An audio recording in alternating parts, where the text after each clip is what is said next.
नमस्कार। चलिए इस नए विश्लेषण में शुरुआत करते हैं एक ऐसी इमारत से जिसे पूरी दुनिया जानती है, ताजमहल। लेकिन आज हम मिस्टिक रहस्य नामक सोर्स द्वारा उठाए गए कुछ ऐसे दावों पर गौर करेंगे जो इस विश्व प्रसिद्ध संरचना के बारे में हमारी समझ को बिल्कुल हिलाकर रख देते हैं। ये किसी एक पक्ष को सही या गलत साबित करने की कोशिश नहीं है, बल्कि इस सोर्स मटेरियल में उठाए गए उन दिलचस्प और रहस्यमयी दावों को समझने का एक प्रयास है। तो चलिए इस कहानी की सभी कड़ियों को एक एक करके जोड़ते हैं। अब सबसे बड़ा और अनुत्तरित सवाल जो इस पूरे सोर्स मटेरियल की बुनियाद है वो ये है कि इस खूबसूरत इमारत के ठीक नीचे उन अंधेरे हिस्सों में आखिर छिपा क्या है। सोर्स के अनुसार ये एक ऐसा सवाल है जिसका सरकारी तौर पर आज तक कोई स्पष्ट जवाब नहीं दिया गया है, और सच कहूं तो यही वो सवाल है जो इस विश्लेषण को बेहद रोचक बनाता है। और इस पूरे रहस्य के बीचों बीच आती है एक संख्या 22। जी हां, इस सोर्स का पूरा फोकस ताजमहल के ठीक नीचे मौजूद इन 22 बंद दरवाजों पर है। सोचकर देखिए, ये कोई छोटा मोटा हिस्सा नहीं है, बल्कि एक पूरा का पूरा भूमिगत ढांचा है। सोर्स बार बार इस संख्या का जिक्र करता है ताकि हमारा ध्यान इस छिपे हुए अंडरग्राउंड हिस्से की तरफ जाए जिसके बारे में आमतौर पर बिल्कुल चर्चा नहीं होती। अब सवाल ये उठता है कि आखिर इन 22 कमरों में ऐसी क्या खास बात है। सोर्स का दावा काफी चौंकाने वाला है। उनका कहना है कि इन दरवाजों पर 1934 से यानी लगभग 90 सालों से ताले लगे हुए हैं, और तब से आज तक किसी भी पत्रकार, इतिहासकार या किसी भी आम नागरिक को इनके अंदर जाने की इजाजत ही नहीं मिली है। एक ऐसी जगह जहां रोज हजारों टूरिस्ट आते हैं, वहां के इतने बड़े हिस्से को आखिर सबकी पहुंच से इतना दूर क्यों रखा गया है? यहीं से सारा संदेश शुरू होता है। तो अब हम अपने पहले मुख्य पड़ाव की तरफ बढ़ते हैं। कहानी बनाम स्रोत। आखिर इस मुद्दे के दो पहलू क्या हैं? एक तरफ तो हमारी सरकारी और आमतौर पर मानी जाने वाली कहानी है कि मुगल सम्राट शाहजहां ने 1632 में इस विशाल इमारत को बनवाया था, एक अमर प्रेम कहानी के रूप में। लेकिन दूसरी तरफ सोर्स का दावा है कि मुगल दस्तावेज, पुरानी यूरोपियन डायरियां और यहां तक कि प्राचीन संस्कृत पाठ एक बिल्कुल ही अलग तस्वीर पेश करते हैं।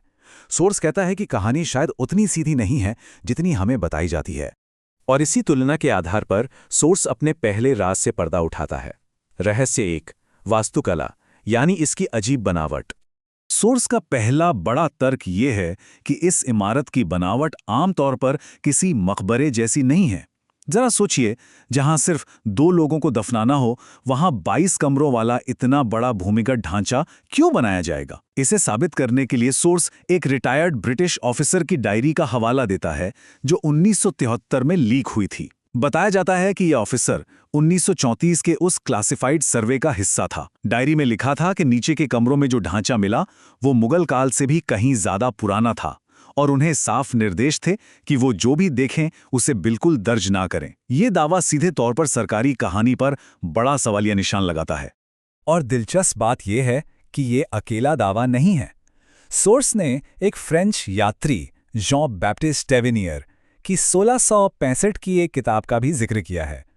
टेवेनियर ने साफ शब्दों में लिखा था कि ये इमारत शाहजहां से पहले भी वहां मौजूद थी, और शाहजहां ने सिर्फ अपनी बेगम की कब्र को उसके अंदर रखवा दिया। इन दोनों ही बातों के जरिए सोर्स ये बताने की कोशिश करता है कि ये ढांचा बहुत पहले से वहां खड़ा था।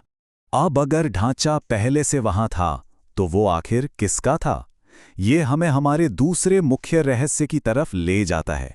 रहस्य 2, तेजो महालय और प्रोफेसर ओक की थ्योरी। ये एक ऐसी थियरी है जो 1974 में इतिहासकार प्रोफेसर पीएन ओक द्वारा लिखी गई किताब के आने के बाद आग की तरह फैली, और सोर्स इसका पूरा विस्तार से जिक्र करता है। अब ये तेजो महालय आखिर है क्या? प्रोफेसर ओक के हवाले से सोर्स बताता है कि ये एक प्रस्तावित प्राचीन शिव मंदिर का नाम है। तेजो का अर्थ बताया गया है तेजस्वी या प्रकाशवान, और महालय का अर्थ है महादेव का निवास। सोर्स का दावा है कि यही वो मूल ढांचा है जिसे बाद में नया रूप देकर पेश किया गया। प्रोफेसर ओक ने सिर्फ एक आइडिया नहीं दिया, बल्कि इसके समर्थन में कुछ सबूत भी रखें, जिन्हें सोर्स 3 मुख्य बिंदुओं में बांटता है। पहला, कमल के निशान। सोर्स के मुताबिक इमारत की दीवारों पर कमल के फूल उकेरे गए हैं, जो ज्यादातर हिंदू धार्मिक स्थलों पर देखे जाते हैं, किसी इस्लामी मकबरे में नहीं। दूसरा वही 22 कमरे जो बिल्कुल एक मंदिर के कॉम्प्लेक्स जैसा ढांचा दर्शाते हैं, जहां पुजारियों के रहने की जगह होती है। और तीसरा सबसे बड़ा पॉइंट है नाम का ओरिजिन। सोर्स का कहना है कि किसी भी सरकारी मुगल रिकॉर्ड में ताजमहल नाम का जिक्र ही नहीं मिलता, बल्कि इसे रौज़ा-ए-मुनव्वरा कहा गया है। सोर्स का क्लेम है कि वही तेजो महालय शब्द ही आगे चलकर ताजमहल बन गया। अब ये समझते हैं कि ये पूरा मुद्दा समय के साथ आगे कैसे बढ़ा। 1934 के ब्रिटिश सर्वे से लेकर 1974 में प्रोफेसर ओक की किताब आने तक, फिर सन 2000 में इन कमरों को खोलने के लिए हाईकोर्ट में एक पिटीशन आती है जिस पर रोक लगा दी जाती है। 2004 में एएसआई अपना सर्वे करता है और फिर 2018 में एक आरटीआई रिक्वेस्ट को पूरी तरह से खारिज कर दिया जाता है। ये टाइमलाइन बिल्कुल स्पष्ट करती है कि ये विवाद कई दशकों से सरकारी और कानूनी दायरे में लगातार चल रहा है। कानूनी दायरे से बढ़ते हुए चलिए अब अपने तीसरे और आखिरी राज पर आते हैं। रहस्य 3, विज्ञान और उसके छिपे हुए अनजान पहलू। सोर्स इस बात पर ध्यान खींचता है कि 2004 में एएसआई यानी आर्कियोलॉजिकल सर्वे ऑफ इंडिया ने जो विस्तार से सर्वे किया था, उसकी ऑफिशियल रिपोर्ट में एक बहुत ही चौंकाने वाली बात सामने आई थी। रिपोर्ट के अनुसार इस इमारत की नींव में ऐसी खराबियों के लक्षण थे जो 17वीं शताब्दी की बनावट में बिल्कुल नहीं होने चाहिए। सोर्स इसका सीधा सा मतलब ये निकालता है कि या तो इसमें इस्तेमाल हुई सामग्री बहुत पुरानी है या फिर यह ढांचा 17वीं शताब्दी में बना ही नहीं था। और अब बात करते हैं उस पॉइंट की जो शायद सोर्स का सबसे बड़ा हथियार है। 2015 में इस इमारत की कार्बन डेटिंग करने की मांग को सीधे तौर पे ठुकरा दिया गया। और हद तो तब हो गई जब 2018 में आरटीआई के जरिए बंद कमरों की जानकारी मांगी गई और सरकारी जवाब आया कि ये जानकारी राष्ट्रीय सुरक्षा यानी नेशनल सिक्योरिटी के तहत क्लासिफाइड है। सोर्स यहां एक बहुत बड़ा और वाजिब सवाल उठाता है कि आखिर 400 साल पुरानी एक इमारत के कुछ बंद कमरों का हमारी राष्ट्रीय सुरक्षा से क्या लेना देना हो सकता है। विज्ञान से ही जुड़ा एक और हैरतअंगेज तथ्य इन मीनारों के झुकाव का है।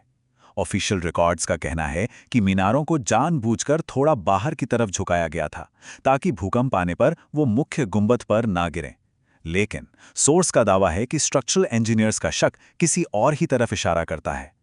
उनका मानना है कि इन मीनारों का ये झुकाव असल में जमीन के नीचे किसी भारी दबाव की वजह से है, मानो कुछ ऐसी चीज है जो उन बंद कमरों में दबी हुई है और इन ढांचों को बाहर की तरफ पुश कर रही है। तो चलिए अब वक्त आ गया है कि इन सभी छुटपुट कड़ियों को एक साथ जोड़ा जाए। क्लाइमैक्स, जब सारी बातें आपस में जुड़ती हैं। अब तक हमने इस सोर्स मटेरियल में जो कुछ भी देखा, ये उसका पूरा निचोड़ है। 22 बंद दरवाजे, जिनके अंदर क्या है ये कोई नहीं जानता। पुराने मुगल रिकॉर्ड्स में ताजमहल नाम का निशान तक न होना।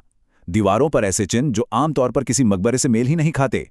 वैज्ञानिक जांच या कार्बन डेटिंग से लगातार इनकार करते रहना। और इन सब के ऊपर इन कमरों को राष्ट्रीय सुरक्षा का हवाला देकर आम लोगों से छिपाकर रखना। सोर्स के मुताबिक जब हम इन पांचों बिंदुओं को एक साथ रखते हैं तो ये किसी आम कहानी की तरह नहीं, बल्कि देश के सबसे बड़े और गहरे रहस्यों में से एक लगने लगता है।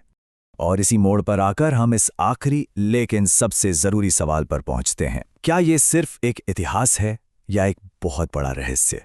क्या सच में कहानी वही है जो सदियों से किताबों में पढ़ाई जा रही है, या फिर एक ऐसा सच है जिसका सामने आना अभी बाकी है? सोर्स का ये विश्लेषण इस सोच के साथ खत्म होता है कि जरा कल्पना कीजिए, जिस दिन वो 22 दरवाजे खुलेंगे उस दिन जो सच बाहर आएगा, क्या वो हमारे इतिहास को पूरी तरह से पलट कर नहीं रख देगा?